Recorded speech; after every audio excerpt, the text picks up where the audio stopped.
So in the recent election, California agreed via ballot initiative to let some nonviolent drug criminals out of prison. And while the majority of the people are happy with that, some government officials are not. Crooks and Liars explains, quote, "Another obstacle to addressing the U.S. epidemic of mass incarceration has emerged: the utility of cheap prison labor. In recent filings, lawyers for California have resisted court orders that they expand parole programs, reasoning that releasing inmates early is logistically impossible.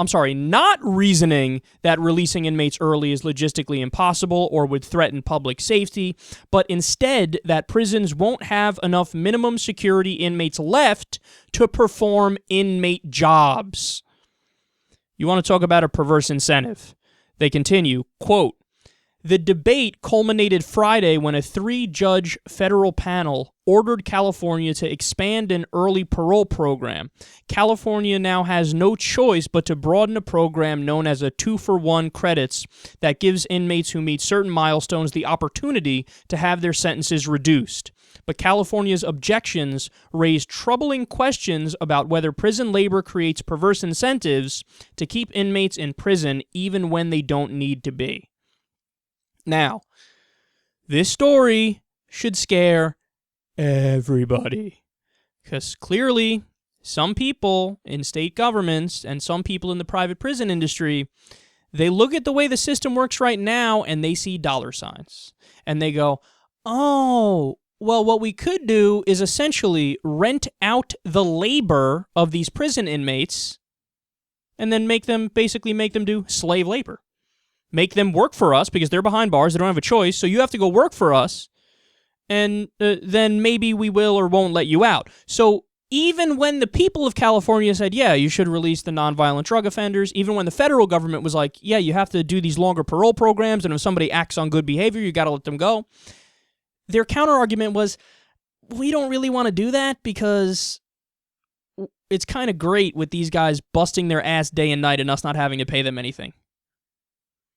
Oh, is this getting scary? This is getting gross, man. We spoke about similar stuff to this all the time with private prisons. Did you know, for example, the 3 strike laws in certain places around the country, it came from private prisons lobbying politicians? See, they make more money the more people are locked up. So they have an incentive to get more people locked up. So they came up with this bullshit 3 strike law where if you have 3 felonies, no matter how tiny the felonies may be, you're locked up for life. Also, with immigration, this is another problem with immigration where it used to be if somebody crossed the border and we caught them, immediately what we do is, okay, we're just going to release you back over. No problem. Now we're taking those people, putting them in prisons, private prisons, housing them, feeding them, clothing them, making them stay there for an extended period of time, and then releasing them. Why? If you put an ass in a bed, the private prisons get more money from the government. Oh, this is terrible. Throughout most of civilized human history, we've understood that there are certain industries that can't be privatized and you can't set up gross perverse incentives. Number 1 on that list was prisons. You don't want to incentivize certain people to lock up other people, so it shouldn't be for profit, it shouldn't be capitalist, there shouldn't be reasons to keep people in jail. It's basically a system of last resort where this person is too big of a problem, they need to stay out of society, here's their sentence, bada bing, bada boom, then they're done, they're out, they're on their way. But it's not like that anymore. Now we do have private interests who want to lock more people up. Now we do have certain state governments relying on the revenue generated by people working in prison for next to nothing. We need to reverse these incentives. We need to change the structure of the system because prisons, again, they have a very base function, and that function should not evolve, should not change over time. And what's happening is it's changing so that some people get rich off of it, and there's a desire now to lock up more people.